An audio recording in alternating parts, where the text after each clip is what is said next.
ఈ రోజు నేను వచ్చిన కార్యక్రమం మీరు చూస్తే భారతదేశంలోనే ఎక్కడా ఇంత పెద్ద కార్యక్రమం లేదు. ప్రతి ఒక్క వ్యక్తి మీరు గుర్తుపెట్టుకోవాలి. దగ్గర 64 లక్షల మందికి మామూలుగా మీరు చాలా మందిని చూశారు. ఒకప్పుడు పింఛన్ 200, నేను 200ని 2000 చేశాను. అది నాకు పేదల పట్లుండే ప్రేమ. గడచిన సంవత్సరం ముక్కుతూ మూలుగుతూ 5 ఏళ్లు 3000 చేశారు. అది ఏడిపించి అప్పుడప్పుడు ఇచ్చేవారు. నేను వస్తానే చెప్పాను మీ అందరికి 3000 4000 చేస్తానని చెప్పి పెంచిన పింఛను కూడా ఏప్రిల్ నెల నుంచి ఇస్తానని చెప్పి మీకు ఇచ్చిన పార్టీ ఎన్డీఏ అని చెప్పి కూడా నేను మీకు తెలియజేస్తున్నా. అదే మరి కొంతమంది సమాజంలో దివ్యాంగులు ఉంటారు. దేవుడు వాళ్ళ పట్ల సరిగా చూడకుండా కుంటిగానో గుడ్డిగానో లేకపోతే నడవలేకుండానో కొన్ని దివ్యాంగులుగా ఉండే పరిస్థితి తెలివితేటలున్నాయి కానీ ఫ్రీగా తిరగలేని శక్తి. నేను ఒకప్పుడు 500 రూపాయల నుంచి 3000 రూపాయలు చేసిన వ్యక్తి నేనే ఆ రోజు.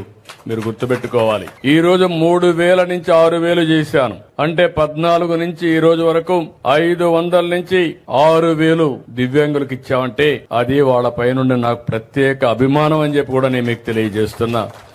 మొదటి తారీఖు నేను ఎందుకు అందరినీ పొమ్మన్నానంటే మా ఎమ్మెల్యేలని, ఎంపీలని, ప్రజాప్రతినిధుల్ని, అధికార యంత్రాంగాన్ని, మా కలెక్టర్ని, జాయింట్ కలెక్టర్ని అందరిని వెళ్ళమన్నాను. వెళితే వాస్తవాలు తెలుస్తాయి. ఏసీ రూమ్ లో కూర్చుంటే మీ బాధలు, మీ కన్నీళ్లు తెలియవు. అందుకే ఈ రోజు అందరూ కూడా ఇక్కడికి వస్తున్నారు. వచ్చినప్పుడు వాస్తవాలు తెలిస్తే తదనుగుణంగా పనిచేసే పరిస్థితి వస్తుంది. అందుకే నేను ఇంకొక మాట కూడా చెప్తున్నా. ఈ రోజు నేను మా అధికార యంత్రాంగాన్ని, రాజకీయ నాయకుల్ని పూర్తిగా నమ్ముతున్నా. కానీ నేను వీళ్ళు కరెక్ట్ గా చేస్తున్నారా లేదా అని కూడా టెక్నాలజీలో చూసుకుంటున్నా. నేను పింఛన్ ఇమ్మన్నాను. పింఛన్ ఎక్కడిచ్చాడో 3వ కన్ను పెట్టి నేను ఎక్కడున్నా పర్యవేక్షిస్తున్నాను. అది టెక్నాలజీ. ఎవరైనా ఒక వ్యక్తి పింఛన్ ఇస్తే పింఛన్ ఏ సమయంలో ఇచ్చాడు, ఎక్కడిచ్చాడు, ఆ ఇంటి దగ్గర ఇచ్చాడా, లేకపోతే వీళ్ళింటికి రమ్మన్నాడా, లేకపోతే సెక్రటరియట్కి రమ్మన్నాడా అని మానిటర్ చేసే మెకానిజం పెట్టాను.